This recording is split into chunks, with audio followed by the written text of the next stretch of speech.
All right, guys, welcome. Today we're going to be talking about the fibs. The fib tool. I use the fib tool for two reasons only. The first one is for projections. The other one is for quadrant measurement. What do I mean by quadrant measurement and by projections? Let's start with quadrant measurements. Right now, I have a daily time frame open.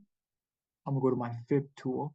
I already have a template that separates projections and quadrant measurements. I'll give you guys the settings at the end. So right here, for example, this week, right?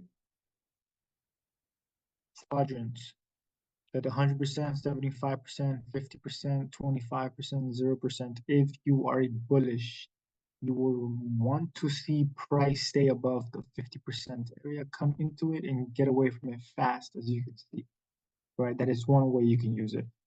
If we close below the 50%, odds are your ass is next if you're buying, okay?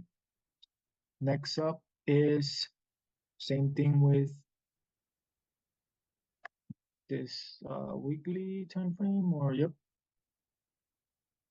Next thing you can use it with is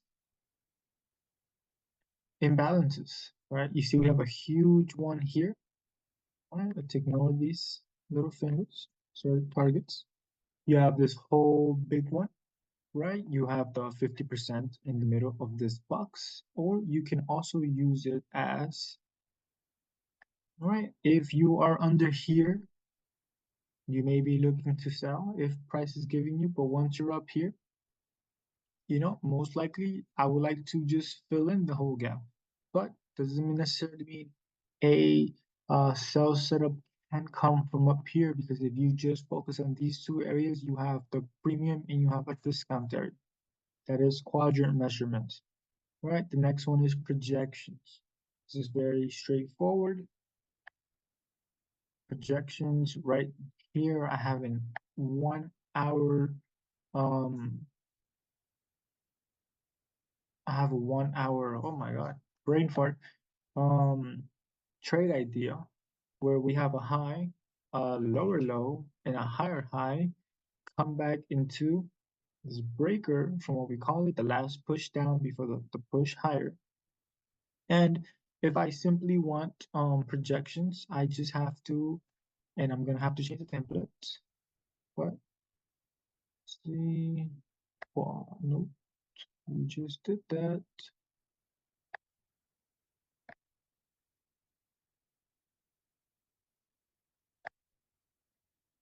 Okay. All right, and all we're doing is projecting the last down movement. Your stop loss would be below here, and targeting either one standard deviation of this move, which is basically this move to the upside.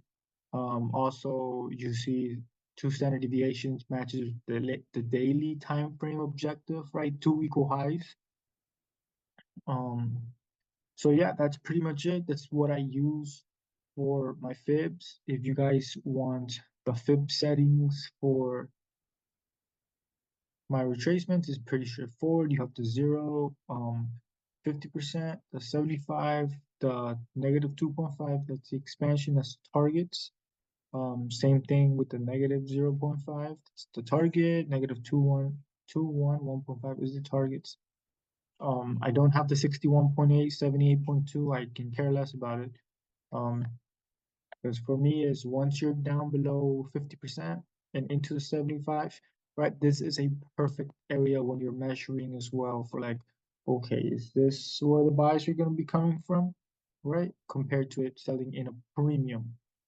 So that is my fibs. That is how I use fibs. If you found this shit helpful, give it a thumbs up, like it, give me some feedback. What else you guys would like to see?